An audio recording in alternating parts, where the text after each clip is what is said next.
সুপ্রিয় দর্শক, আপনারা দেখছেন ভয়েস অফ ক্যালকাটার পরিবেশনা। দেখছেন, সবাইকে শুভেচ্ছা ও অভিনন্দন। অবশেষে 9 মাস পর বরফ গলল। মোট কথা, ভারত কানাডার সম্পর্কের বন্ধন ফের অটুট হলো। এই পর্বের প্রতিবেদনে দেখবেন এই সঙ্গে একটি সংবাদ। আমাদের অনুষ্ঠান ভালো লাগলে লাইক, শেয়ার, কমেন্ট ও সাবস্ক্রাইব করে আমাদের পাশে থাকবেন। এখন বিস্তারিত। ভারত কানাডা সম্পর্কে টানাপোড়েন এবার ইতিহাস হতে চলেছে।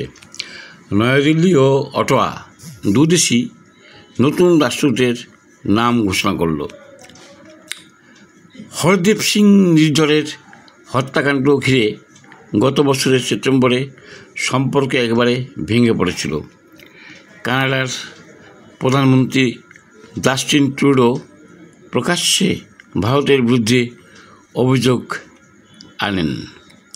জবাবে নয়াদিল্লি রাষ্ট্রদূতকে ফিরিয়ে নেয় এবং কানাডার কূটনীতিকদের বহিষ্কার করে। দীর্ঘ 9 মাসের এই কূটনৈতিক অচলাবস্থা কাটিয়ে অবশেষে নতুন অধ্যায় শুরু হলো। নয়াদিল্লি ঘোষণা করেছে 1990 ব্যাচের IFS অফিসার দীনেশ কে পটনায়ক হচ্ছেন কানাডার ভারতের নতুন রাষ্ট্রদূত। অন্যদিকে কানাডার পক্ষ থেকে জানানো হয়েছে অভিজ্ঞ কূটনৈতিক ক্রিস্টোফার কুটার হচ্ছেন ভারতের তাদের নতুন হাই কমিশনার।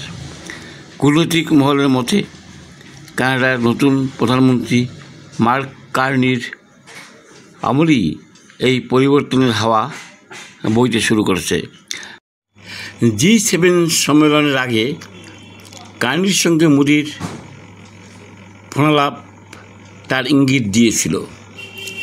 এবার রাষ্ট্রদূত নিয়োগ যা দুই দেশের সম্পর্কে নতুন উচ্চতায় পৌঁছানোর বার্তা বহন করছে। তাহলে কি 9 মাসের অচলাবস্থা শেষে ভারত কানাডার সম্পর্ক নতুন অধ্যায়ের সূচনা হলো?